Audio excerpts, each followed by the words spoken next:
This is a professional working environment. Some rice. Hello. These are my frosted sugar cookie bars, and today I'm going to show you why this recipe works.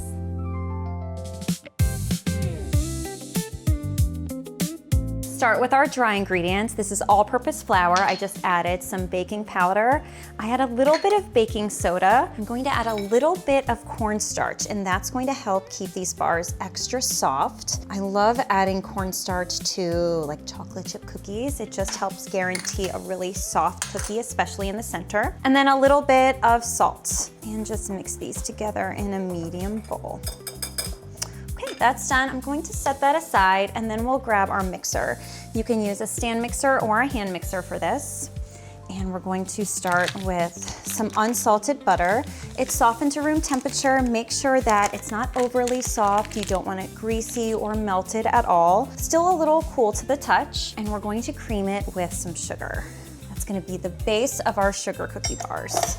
A common step in many baking recipes is creaming butter and sugar together. I have this at medium-high speed, and it's going to take about 3 minutes. It's gonna be light, creamy, and fluffy. This step is an important one. It helps build structure and a sturdy, stable base for the rest of our ingredients. This looks good. I'm going to stop it and scrape down the sides. Sometimes it can stick to the bottom, and then some chunks of butter at the bottom. So we wanna make sure everything's mixing together properly. Get that going for a few more seconds. This looks great. It's light, it's creamy, it's fluffy. Couple more wet ingredients. We'll add 1 whole egg, also at room temperature. And then we're going to add just an egg yolk. So I like to add an extra egg yolk, and this is going to help the sugar cookie bars be a little denser and chewier. It just adds like a little bit of richness. These are not cakey sugar cookie bars. They're almost sort of like a sugar cookie brownie, if you will. The texture is phenomenal. Okay, so we've got the egg and egg yolk, a little bit of vanilla for flavor. And then the next ingredient is optional. I like to add this for just an extra little bit of flavor. I add it to my sugar cookies too. So it's almond extract, and it's just going to just complement that vanilla flavor nicely. There we go, right in.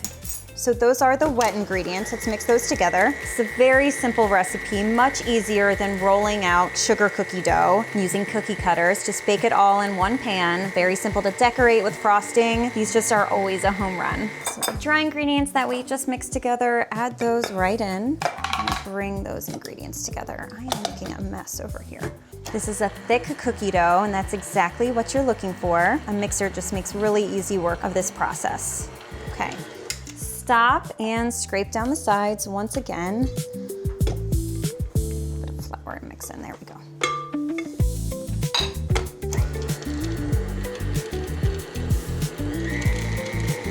Perfect, it's thick and creamy. Then final ingredient are our rainbow sprinkles. Now this is optional. You can make these sugar cookie bars without adding sprinkles to the dough, but I really like adding them. It just makes them so colorful. And these are just rainbow sprinkles. Make sure you're using the Jimmy style sprinkles. Avoid like nonpareils or sanding sugar. Something like Jimmy's or what's called Quinn's, like the little pastel circles. Those are great in this dough because they don't bleed their color. So let's mix these in.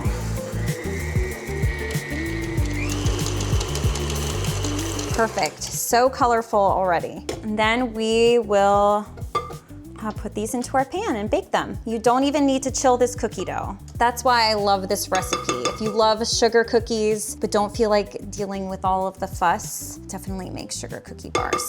Now we are going to spread this into a 9-inch square baking pan, and I've already lined this with parchment paper. Just spoon this thick dough right in. Now I will say this might be like the trickiest step in the recipe, is spreading this all around the pan neatly because it's such a thick batter. But that's just gonna help bake down into like deliciously soft yet dense sugar cookie bars, not at all cakey. If I wanted a cakey cookie bar, I would just make cake. I'm going to switch. Let me try switching to this. I was using an offset spatula, but let me try switching it to this. Again, this might be the trickiest part of the recipe because it's so thick, but I'm just gently scraping it over to the sides.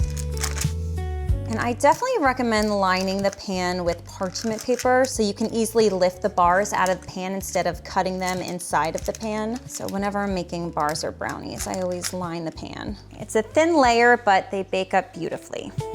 All right, let's bake them. These take about 25 to 26 minutes at 350 degrees Fahrenheit. So we'll check them at 25.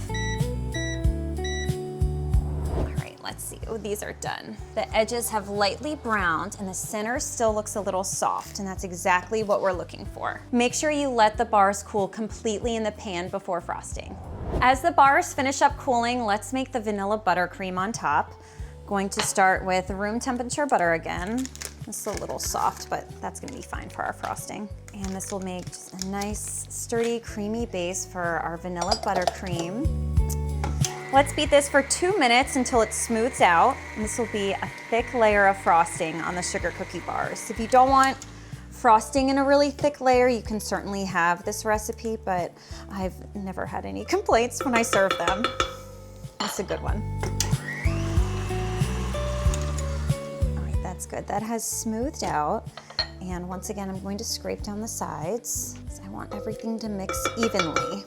This is an American style buttercream. It's very simple to make, just a few ingredients. It's wonderfully sweet. Okay, some confectioner's sugar. It's going to thicken and sweeten the frosting. And I'm going to add some room temperature heavy cream. Make sure it's room temperature. If it was cold, your frosting might look curdled or separated, so room temperature is good. Vanilla extract for flavor. Beat those in, and then we'll taste it and add a little bit of salt. I always recommend just at least a pinch of salt in your buttercream, just to help balance out that sweet flavor. I'm using a stand mixer here. You can use a handheld mixer if you have that instead. This looks good. Okay, let's see. A little bit of salt. Let's beat this for 3 full minutes. We want this to be a really fluffy buttercream. I'm gonna stop and actually scrape down the sides real quick because I notice some powdered sugar here around the sides. I wanna make sure everything's all mixed in. That's good, okay. Couple more minutes. You can keep this buttercream white, of course, but I always like tinting it pink, so I'm just going to add a small drop of red gel food coloring, and I'm gonna use a toothpick because this food coloring can come out pretty quickly. One out of here. I'm gonna actually open it up like this. Put a little drop on the toothpick, and whenever I want to add just a little bit of color, a toothpick is always handy. And this is like such a very small amount. And the red will tint it pink since it's just a little bit of red gel food coloring. That was a little skimpy. I think I need a little more. And of course, you don't have to tint it pink. You can tint it a different color. If you wanted to add a strawberry frosting, you could add freeze-dried strawberry powder to this buttercream, which would make it strawberry flavored and naturally pink colored. So that's a fun option. You could also do the same thing with freeze-dried blueberries for a blueberry frosting. That would make it a light lavender color, always very pretty. This is great. This is just a nice, pretty pastel pink. All right, this is all done and ready to go. We can frost our bars. These have cooled completely. Super easy to lift right out of the square baking pan from the parchment paper. And let's frost them. And this is going to be a thick layer of frosting. So delicious on top of these bars. I know, it looks like a lot. It looks like a lot, but trust me, it'll spread all around. These are always so much fun to serve at birthday parties or any sort of special gathering. The sprinkles just make everything so happy and exciting.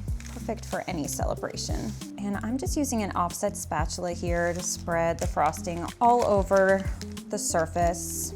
The bars will sink a little bit as they cool. That's completely normal and expected. The center isn't light and fluffy. It's chewier and denser, like a brownie almost. And so there's gonna be a little bit of sinking in the center, and that's completely normal and expected. No fancy decorating needed. We don't need any piping tips or tools. Okay, Here we go. And then I am going to sprinkle some nonpareils on top. Those are fine for decorating. I just always try and avoid them inside dough and batter because they bleed, but they're a beautiful finishing touch. You can skip the sprinkles on top if you'd like. And then just because obviously I'm being a little extra today, I'm going to add even more sprinkles on top. These are the little pastel confetti quins, they're called, like the little circles. Just a little extra color. Okay. All right, let's cut into them. Perfect. I'm just gonna cut a couple because I wanna show you what they look like inside. Oh, perfect. It's a beautiful crumb. They're not, again, they're not cakey. They're more like a dense sugar cookie. Very chewy, perfectly sweet, and just so much fun. They're soft and chewy, loaded with sprinkles, piled high with frosting, basically all of the best parts of a sugar cookie with half the work. Oh, those are good.